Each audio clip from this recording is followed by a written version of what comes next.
இயேசுவுக்கு புகழ், இயேசுவுக்கு நன்றி, மரியே வாழ்க.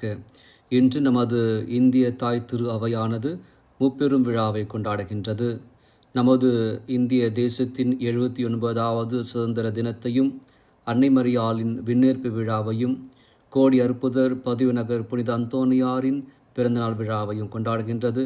விழாவின் வாழ்த்துக்களும் ஆசிர்வாதங்களும். இந்த 3 விழாக்களின் அடிப்படையாக அர்ப்பணிப்பு இருக்கின்றது. பல்லாயிரம் கணக்கான மக்கள் பல நூறு ஆண்டுகளாக தங்கள் வாழ்வை அர்ப்பணித்து தியாகம் செய்ததனாலே நாம் சுதந்திர காற்றை சுவாசிக்க முடிந்தது.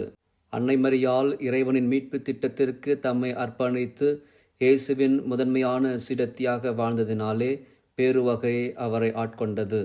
பதுவநகர் புனித அந்தோனியார் நற்செய்திக்கு தனது வாழ்வை அர்ப்பணித்ததினாலே புனிதம் அவரது வாழ்வானது. மன்றாடுவோம். அன்பு இயேசுவே, அர்ப்பணிப்பும் தியாகமும் எம் வாழ்வில் நிறைவாக தந்தருளும். அதனால் விடுதலை எம் வசமாகவும், பேருவகை எம்மை ஆட்கொள்ளவும், புனிதம் எம் வாழ்வின் வழியாகவும் இருக்க வரம் தாரும் கிருபை புரியும். தந்தை, மகன், தூய ஆவியானவரின் பெயராலே ஆமென்.